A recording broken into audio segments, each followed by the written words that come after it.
Let's jump straight into it. Dr. 1, the Zong Massacre, 1781. The decision was made calmly, with paperwork in mind. The British slave ship Zong was crossing the Atlantic when its crew realized they were running out of drinking water. The ship was overcrowded. Disease was spreading.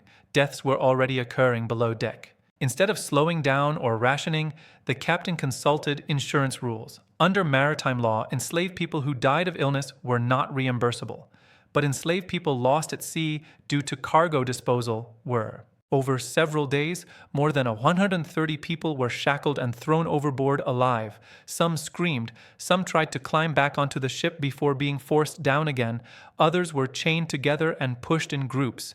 Crew members later testified that rain fell shortly afterward, making the water shortage irrelevant. When the case reached court, it wasn't tried as murder, it was tried as an insurance dispute. The court argued over cargo value, not human life. The massacre became public years later and fueled abolitionist movements, not because of the deaths, but because the logic behind them was written down so clearly. Number 2, the dancing plague of 1518. It started with one woman. In Strasbourg, a woman began dancing uncontrollably in the street. She couldn't stop. People watched. Then others joined her. Within weeks, hundreds were dancing day and night. Authorities didn't intervene. They believed the solution was more dancing. Musicians were hired, stages were built, dancers were encouraged to dance it out. Many collapsed from exhaustion. The plague faded after months, leaving behind graves and unanswered questions. Sometimes the crowd makes the problem worse. The Great Molasses Flood, 1919. The tank had been leaking for years.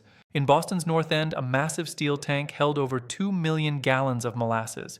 Residents complained constantly. Thick syrup seeped from the seams. Children collected it in buckets. The company painted the tank brown to hide leaks instead of fixing them. On a warm January day, the tank ruptured. A wave of molasses up to 25 feet high surged through the streets at highway speed. Cleanup took weeks. The smell lasted for years. Investigators later found the tank had never been properly tested. It wasn't an accident. It was neglect that finally got loud.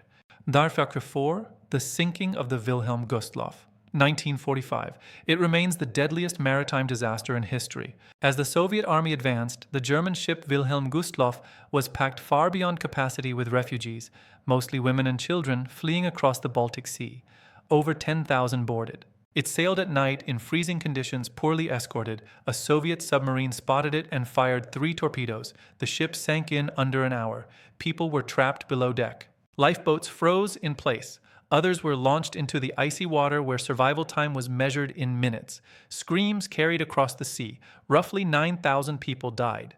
The disaster was barely mentioned for decades, overshadowed by the scale of the war. History didn't forget it. It just didn't prioritize it. There were 5, the Centralia mine fire, 1962 present. The fire is still burning.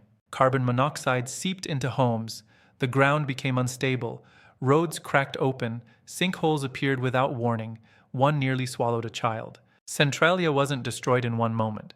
It's been dying slowly, quietly under the surface, and there's nothing anyone can do to stop it.